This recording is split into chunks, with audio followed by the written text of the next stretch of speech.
Hey.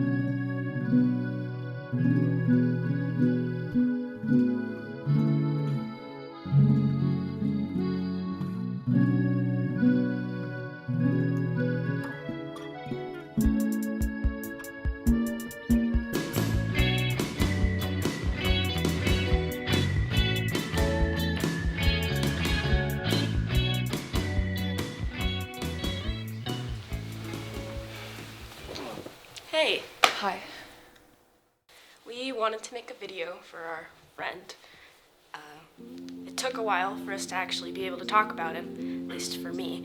Hope that doesn't make me sound like a bad friend or anything. I just never thought this would or even could happen. You usually hear about tragedy and stuff, and you think, I'm glad that never happened to me, or I don't even know where I'd start after something that horrible. I don't even know where to start.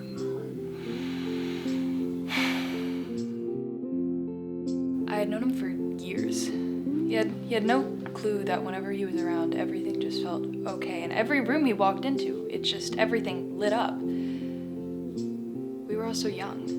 I mean, we still are young, but we were more young. Younger. I'm going in circles again. I'm sorry. Having known him for so long, I saw a lot happen to him. He grew an inch or two in the 6th grade, but he never really grew past that. But he owned that. And he enjoyed being himself. Like, really enjoyed being himself. And I've never met a person like that. I guess that's why he was so special. I thought he was special. I guess I still do.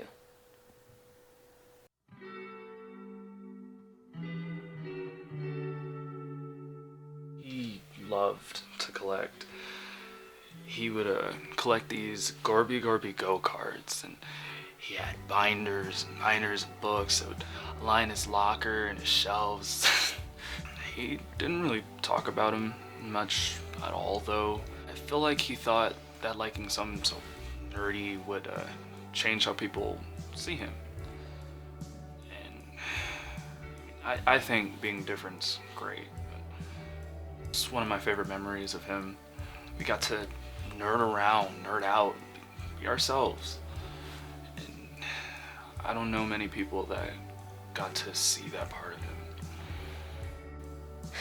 I remember he took me to this dock by his house. It was just this little grove in the woods. It was beautiful in the fall. It was quiet except for the geese. I remember, apparently every time he went, he'd bring a loaf of bread and he'd just sit for hours. He would just feed the geese. I saw it once. I wish I could fully understand why he'd spend so much time just feeding geese at this lake. I mean, it was a beautiful spot. And when he'd come, the geese would crowd around the dock and the lake just to get some. It was a simple, beautiful thing, really. I mean, I heard feeding them bread can be like bad for them. Like it expands and it's just kind of in general bad. I don't remember the whole explanation and reasoning. I never wanted to ruin it for him though. I was a guest in a place that was seldom seen.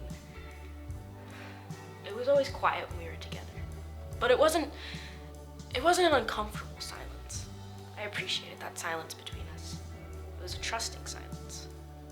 I wish I was closer to Omar and Ray. Like, they seem nice. It's just I don't think we would have talked or even been friends if it weren't for him. I liked him in middle school, which was weird. There was more than that, I mean, of course. It was a middle school relationship. We were on and off all the time, and I don't know. I liked him a lot. When his parents split up, we just called the whole night, and he cried, and I listened, and then I cried, and then he listened, and by the end of it, we were so exhausted, but it was so refreshing. In high school, we got in a fight over the phone, and I told him that I didn't believe in love anymore, and I left. I never explained why. I think if I had a list of my top 3 biggest regrets, that would be, like, number 1. And not learning how to whistle. I need to learn how to whistle. I like to make cookies and other dessert things. was always there when I needed a taste tester. We perfected this brownie recipe. It's delicious, actually. We call them Cleveland brownies. It's a joke name. The name's a joke. I feel like that's one of the scariest ways to go. I wish I knew what I could have done differently. I'm not the kind of guy that talks about their feelings or opens up or even asks anyone else about their feelings. I should do that more. It's one of the biggest things I learned from him, this whole situation. I wish I could have told him that. Trying to build up the courage to go back to that dock in that grove. As terrible as it might sound, it's the closest thing I have left. It feels like being at your friend's house when they're not home. It's a nasty feeling. I try to bring whatever bread we have around my house to feed the geese for him. I try to keep track of what bread is most liked by the geese. Sourdough seems the most overall hated, so I try not to bring sourdough. It feels right, but also at the same time the furthest thing from right. It's still as pretty and as empty as ever. It's still as beautiful as the day he showed me that spot. It's just more quiet. It's not a good silence like it used to be. It's not a trusting or honest silence. It's a deafening silence. And it's lonely. It's a lonely silence. We don't ever know what impact a new person will have on our lives. They could end up an acquaintance or a friend, or they could change your life. And when I met him, I didn't know what would happen. I didn't know he'd be the young love of my life. I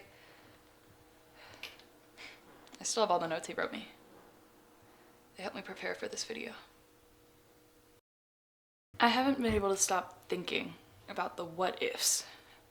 What if he hadn't chosen to do what he did? What if we hadn't gotten to that really rough argument? What if I hadn't left? I mean, I guess the time that we spent together, it was as it was meant to be, but what if? Hey, can I ask you something? Yeah, you can tell me anything, dude. What do you think the future will be like? Where do you think we'll end up? Like, what if everything goes wrong? What if we break up or something? What if it just all goes terribly? What if? Raskolnikov felt sick, but he couldn't say why.